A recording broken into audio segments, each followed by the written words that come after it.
దేశవ్యాప్తంగా కోట్లాది మంది అభిమానులు కలిగిన డిప్యూటీ సీఎం పవన్ కళ్యాణ్ కు ప్రధానమంత్రి, ముఖ్యమంత్రుల తరహాలో జెడ్ కేటగిరీ వీవీఐపీ భద్రత ఏర్పాటు చేయాలని జనసేన పార్టీ తిరుపతి నగర అధ్యక్షులు రాజారెడ్డి ప్రభుత్వాన్ని కోరారు. తిరుపతి ప్రెస్ క్లబ్లో జరిగిన మీడియా సమావేశంలో ఆయన మాట్లాడారు. ఇటీవల రాష్ట్ర డిప్యూటీ సీఎం పవన్ కళ్యాణ్ కు గుర్తు తెలియని వ్యక్తుల నుంచి బెదిరింపులు రావడం పట్ల ఆయన తీవ్ర స్థాయిలో స్పందించారు. రాష్ట్రానికి, దేశానికి పవన్ కళ్యాణ్ వంటి నాయకులు అవసరం ఎంతైనా ఉందని తెలిపారు. అటువంటి పవన్ కళ్యాణ్ను రక్షించుకోవాల్సిన అవసరం మనకు ఉందని అన్నారు. కోట్లాది మంది అభిమానులే ఆయనకు గట్టి భద్రత కవచమని ఆయన ఈ సందర్భంగా తెలిపారు. గత 3 నెలల క్రితం కూడా పవన్ కళ్యాణ్ హతమారుస్తాము అని హెచ్చరిక రావడం బాధాకరమని అన్నారు.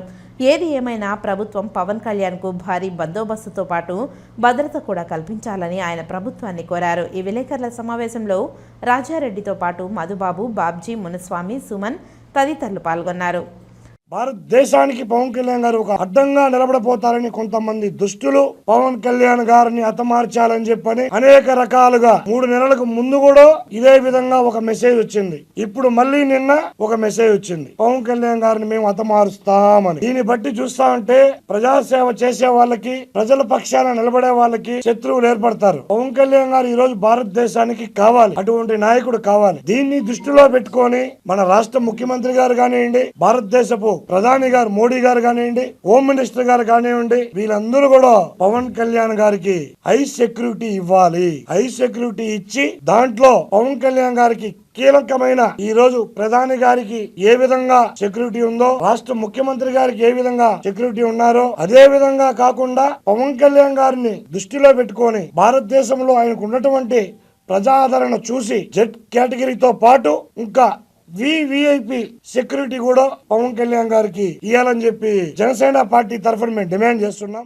పవన్ కళ్యాణ్ గారి మీద తరచూ ఏదో ఒక న్యూస్ రావడం చాలా బాధాకరం. ఎందుకంటే ఎలక్షన్ ముందు కూడా ఆయన ఇంటి చుట్టూ కూడా రెక్కీ చేసి అక్కడంతా రెక్కీలు నిర్వహించి ఒక బాధాకరమైన విషయం ఏమంటే జన సైన్యం ఈ రోజు చాలా హ్యాపీగా మంచి ప్రభుత్వం వచ్చింది. కేంద్ర ప్రభుత్వం, రాష్ట్ర ప్రభుత్వం చాలా బాగా పనిచేస్తున్నాయి. ప్రజలంతా కూడా ఒక మంచి వాతావరణంలో ఉన్నారు. ఇటువంటి సమయంలో మా పవన్ కళ్యాణ్ గారి మీద ఇటువంటి న్యూస్ రావడం చాలా బాధాకరం. అవతల వాళ్ళు ఏ ఉద్దేశం చేస్తున్నారో మాకు తెలుసు. ఈ మధ్య కాలంలో సనాతన ధర్మం గురించి మా పవన్ కళ్యాణ్ గారు మాట్లాడడము, దాని మీద కొన్ని హిందూ వ్యతిరేక శక్తులందరూ కూడా పనిచేయడము ఇదే ఒక కారణం కావచ్చు. అన్నిటికీ మించి మాకు వైసీపీ వల్ల చాలా ప్రమాదకరమైన పరిస్థితులు ఉన్నాయని కూడా మాకు ఇన్ఫర్మేషన్ ఉంది. వీళ్ళందరి కోసం కేంద్ర ప్రభుత్వం, రాష్ట్ర ప్రభుత్వం ఒకటే కోరుతున్నాము, ఈ రోజు రాష్ట్రం బాగుండాలన్నా, దేశం బాగుండాలన్నా మా పవన్ కళ్యాణ్ గారు బాగుండాలా, మేము బాగుండాలా.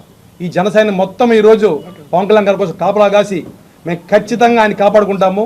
మీరందరూ దయచేసి ఆయనకి Z+ కేటగిరీ ఇచ్చి ఆయన కాపాడవలసిందిగా, అంటే ఆయన కోసం కాదు, మన రాష్ట్రం కోసం, మన దేశం కోసం మనం ఖచ్చితంగా ఆయన కాపాడాల్సిన బాధ్యత ఉంది. రాష్ట్ర ప్రభుత్వాన్ని, కేంద్ర ప్రభుత్వం అయితే కోరుకుంటున్నాము. Thank you very much.